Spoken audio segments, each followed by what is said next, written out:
ప్రపంచము నలుమూలలకు విస్తరించిన ప్రియమైనటువంటి తెలుగు వారికి అందరికీ కూడా క్రీస్తు నామంలో శుభాభివందనాలు తెలియజేస్తున్నాను. నేటి ధ్యానాంశము పశ్చాత్తాపపడండి మరియు దేవుని వైపు తిరగండి. Repent and turn to God. మీ దగ్గర బైబిల్స్ ఉన్నాయలా అపోస్తల కార్యములు 3వ అధ్యాయము 20వ వచనం చదువుకుందామండి. The book of Acts chapter 3 verse 20. మీ కొరకు నియమించిన క్రీస్తు యేసును ఆయన పంపునట్లును మీ పాపములు తుడిచివేయబడు నిమిత్తమును మారు మనసు నొంది తిరుగుడి. మీ కొరకు నియమించిన క్రీస్తు యేసును ఆయన పంపునట్లును మీ పాపములు తుడిచివేయబడు నిమిత్తం మారు మనసు నొంది తిరుగుడి. ఈ యొక్క వాక్యంలో ప్రియులారా మరి మారు మనసు పొంది తిరుగుడి అని చెప్పి అంటున్నాడు. ఒక రకంగా మరి పశ్చాత్తాపం అనేటటువంటిది repentance is very important. Repent, పశ్చాత్తాపం అనేటటువంటిది గ్రీకు భాషలో మెటానియో అన్నటువంటి పదం నుండి వచ్చినటువంటిది. దీని అర్థము మనసు మార్చుకోవటము, హృదయము వైఖరి దిశలో పూర్తి మలుపు పేలాగా యూటర్న్, ట్రాన్స్ఫర్మేషన్.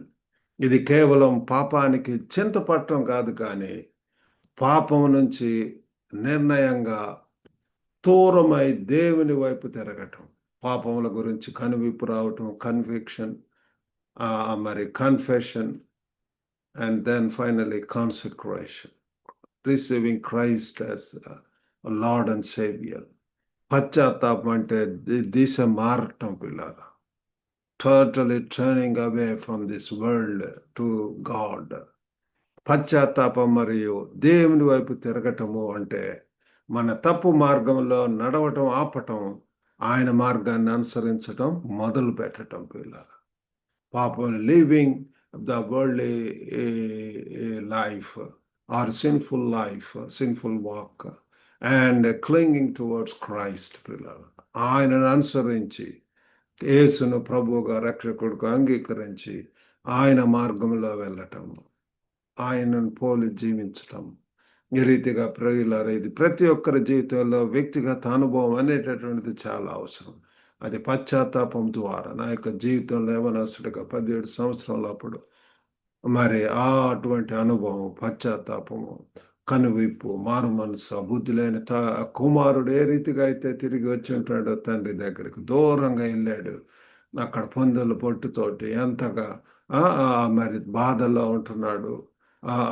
మరి ఎంతో పిల్లరా తినటానికి కూడా తిండి లేకుండా, మరి వసతులు సరిగా లేకుండా, మరి ఒక గురి గమ్యం లేకుండా వ్యర్థముగా ఉంటున్నటువంటి తను ఆ బుద్ధి వచ్చింది, జ్ఞానోదయం కలిగింది. తను తన యొక్క తండ్రి ఇంట్లో ఒక పనివాడిగా ఉన్నా చాలు అన్నటువంటి ఆ తగ్గింపు తనము పిల్లారా. అయ్యో జీవం గల ప్రియులారా, మరి మన యొక్క జీవితంలో కూడా ఈ యొక్క పశ్చాత్తాపం అనేటటువంటిది మరి చాలా అవసరమైనటువంటిది. మరి మొట్టమొదటిగా రాడికల్ రిపెంటెన్స్. ఇది మూల స్థాయి పశ్చాత్తాపం, నిజమైనటువంటి పశ్చాత్తాపం. It goes to the roots పిల్లల, మూలం వరకు వెళ్తుంది. అది గుర్తు చేస్తుంది మరి మనం పాపి అని తెలుసుకునేటటువంటి లాగా. నేను లక్ష్యాన్ని తప్పిపోయాను, ఒక గురి గమ్యం లేకుండా, ఆ నీతి మార్గంలో వెళ్ళకుండా, శాశ్వత మార్గంలో వెళ్ళకుండా, నిత్య మార్గంలో వెళ్ళకుండా మరి ఈహలోకపరమైనటువంటి వాటి వెంట వ్యర్థం చేస్తూ పాపంలోనే దొర్లాడుతూ అటువంటి జీవితం పిల్లల. పాపం పరిపక్వమై దురాశ పాపమును కలను, పాపం పరిపక్వమై అది మరణానికి దారితీయను అని చెప్పి బైబిల్ యొక్క వాక్యంలో ఉంటున్నది. ఆ పాపం ఉండటం వలన పిల్లరా మనలో ఆ సమాధానము, సంతోషం అనేటటువంటిది ఉండకుండా ఉంటుంది. మరియు మార్గాన్ని మార్చుకోవాలన్నటువంటి నిర్ణయం, ఒక మంచి నిర్ణయం పిల్లరా.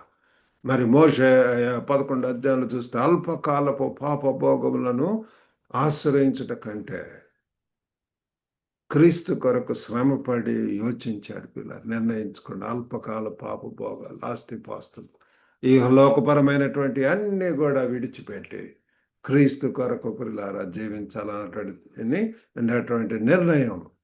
మరి యేసును తిరస్కరించిన తర్వాత జనము యేసును తిరస్కరించిన తర్వాత పేతురు వారికి ఒక నిర్ణయాత్మకమైనటువంటి చర్య చేయమని చెప్తున్నాడు. పిల్లలు, మీరు కూడా మారు మనసు పొందండి, మళ్ళీ ఆయన వైపు తిరగండి అని చెప్పి. మరి పశ్చాత్తాపం అంటే దేవుడు మనలో చేయాలనుకునే ప్రతి దానికి ద్వారము తెరిచే తొలి అడుగు. పిల్లలు, that's what we need to know. It is the first step పిల్లలు టు టర్న్ టు గాడ్. దేవుడు మన యొక్క జీవితంలోనికి రావాలి అంటే we need to open our heart and receive him, accept him as your Lord and Saviour. That is what God is expecting us. రెండవదిగా complete restoration. మనం తెలుసుకోవాల్సింది ఏంటంటే పూర్తి పునరుద్ధానం. It's a total transformation. If anyone is in Christ is a new creation. ఎవడైనా క్రీస్తునందున వాడు నూతన సృష్టి, పాతవి గతించెను, ఇదిగో సమస్తము నూతనమాయను. పశ్చాత్తాపడి దేవుని వైపు తిరిగినప్పుడు దేవుడు మన పాపాలు తుడిచివేయబడతాయి అని వాగ్దానం చేస్తున్నాడు. పిల్లలు, కాబట్టి పూర్తిగా తొలగించబడటం, చెరిపివేయబడటం, క్షమించబడటం దేవుడు కేవలం కప్పిపెట్టడు. పిల్లలు, తొలగిస్తాడు పూర్తిగా. ఆ టోటల్గా పిల్లరా ఆ యొక్క బండ, ఆ భారములు, ప్రతి భారములు సులువుగా చిక్కులు పెట్టు పాపలను విడిచి విశ్వాసను కర్తయు దాన్ని కొనసాగించువాడైనటువంటి యేసు వైపు చూచుచు మన ముందు ఉంచబడినటువంటి పందెపు రంగంలో ఓపికతో పరిగెత్తాలి. పిల్లలు, పూర్తిగా తొలగించబడటం, చెరిపివేయబడటం, క్షమించబడటం దేవుడు కేవలము కప్పిపెట్టడు కానీ తొలగిస్తాడు. ఇది మనలను మన పరలోక తండ్రితో సరైన సంబంధానికి తిరిగి తీసుకువస్తుంది. పిల్లలు, కాబట్టి ఇది మనం తెలుసుకోవాలి. మూడవదిగా రిఫ్రెషింగ్ రెన్యువల్. అది రిఫ్రెషింగ్, ఆ పునరుద్ధరణ. పిల్లలు, ఎంతగా పిల్లలు మన యొక్క జీవితాలు ఆత్మతోటి నడిపింపబడటం, ఆ రిలాక్స్డ్, రిఫ్రెషింగ్, రీజువినేటెడ్, అద్భుతమైనటువంటి ఫలం ప్రభు సమక్షం నుంచి వచ్చేటటువంటి ఆ యొక్క రిఫ్రెషింగ్ టైం. పిల్లలు, సమాధానం, సంతోషం ఉంటుంది. పశ్చాత్తాపం ఏంటి? మనల్ని భారంగా నిందలోకి నెట్టడానికి కాదు, కానీ అది ప్రతిరోజు ఉదయం మనకు ఆనందం, బలము, ఆధ్యాత్మిక పునరుద్ధరణ కలుగజేస్తుంది. పిల్లలు, ఇటువంటిది దేవుడి సమక్షం మన జీవితాన్ని రిఫ్రెష్ చేయాలని చెప్పి మనం ప్రార్థన చేద్దాము. ఈ సమయంలో ప్రియులారా, పశ్చాత్తాపంతో దేవుని సన్నిధిలో అడగండి, దేవుని వైపు తిరగండి.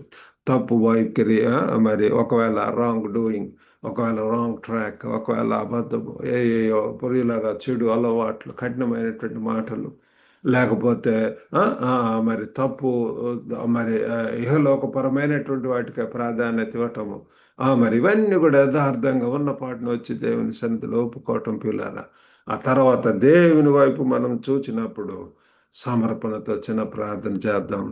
ఆయనకు అనుగుణంగా మార్చమని దయ, నీతిని కొరకు మరి ప్రార్థన ఎలాగ చేయాలో మరి దేవుడు మనకు సహాయం చేశాడు. పరిశుద్ధాత్మని యొక్క ఆ నడిపింపు పిల్లలు మనం చూస్తాం. క్షమాపణకు కృతజ్ఞత చెప్పి కొత్త కృప కొరకు వేడుకుందాం. ఎప్పుడైతే పిల్లల మనం ఒప్పుకుంటాం పాపలు, ఆయన క్షమిస్తాడు.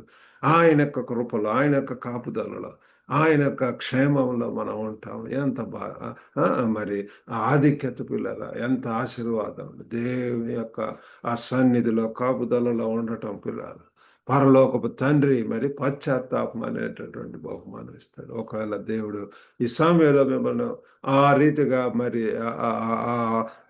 నడిపిస్తూ ఉన్నట్లయితే దిస్ ఇస్ ద టైం. మరి ఎంతగా దేవుని సన్నిధిలో కనిపెట్టి, దేవుని సన్నిధిలో ప్రార్థించి, ఉదయం కుమ్మరించి ఎలుగెత్తి ప్రార్థించండి పిల్లలు. మరి దావీదు భక్తుడు కూడా పాపం చేసినప్పుడు ఏ రీతిగా create in me a clean heart, O Lord, and renew a steadfast mind in me అని చెప్పి ప్రార్థన. నూతన హృదయాన్ని నాకు ఇవ్వండి పిల్లలు. దేవుడు ఇవ్వగల సమర్థులు పిల్లలు. మన యొక్క పాపం నుంచి, ప్రతి పాపం నుంచి మీ యొక్క పాపంలో మీరు ఒప్పుకొని ఆయన నీతిమంతుడు అయ్యుండి పిల్లలు ప్రతి పాపం నుండి క్షమించి కడిగి పవిత్రపరుస్తాడు అని చెప్పి వాక్యం 1వ యోహానులో మనం చూస్తాం. పిల్లల, దేవుడు పాపాలను తుడిచివేస్తాడు, హృదయాన్ని పునరుద్ధరిస్తాడు, తన సమక్షంతో ఆత్మను రిఫ్రెష్ చేస్తారు. ఆ రీతిగా దేవుడు మన యొక్క ప్రతి ఒక్కరి జీవితంలో ప్రతి దినం కూడా పిల్లలు ఆ రిఫ్రెషింగ్ మైండ్ తోటి మరి ముందుకు వెళ్ళటానికి దేవుడు మనకు సహాయం చేయను కాక చిన్న ప్రార్థన చేసుకుందాం. పరిశుద్ధుడైనటువంటి మా ప్రేమ గల ప్రభువా, సర్వకృపాని దగ్గర తండ్రి, మమ్మల్ని ప్రతి ఒక్కరిని కూడా తండ్రి పేతురు భక్తుడు 3:20 చెప్పినటువంటి రీతిగా మీ యొక్క పాపమును మీరు ఒప్పుకోనండి అని చెప్తున్నాడు ప్రభు. గొప్ప దేవా తండ్రి తండ్రి తండ్రి తండ్రి మీరే సహాయం చేయండి. మమ్మల్ని ప్రతి ఒక్క ప్రభు దుర్నీతి పాపం లోకంలో ఉంటున్నాం. ఎంత మురికి ఎంత ప్రభు తండ్రి. O loving God our Father cleanses sinner తండ్రి మీరే సహాయం చేయండి ప్రభు.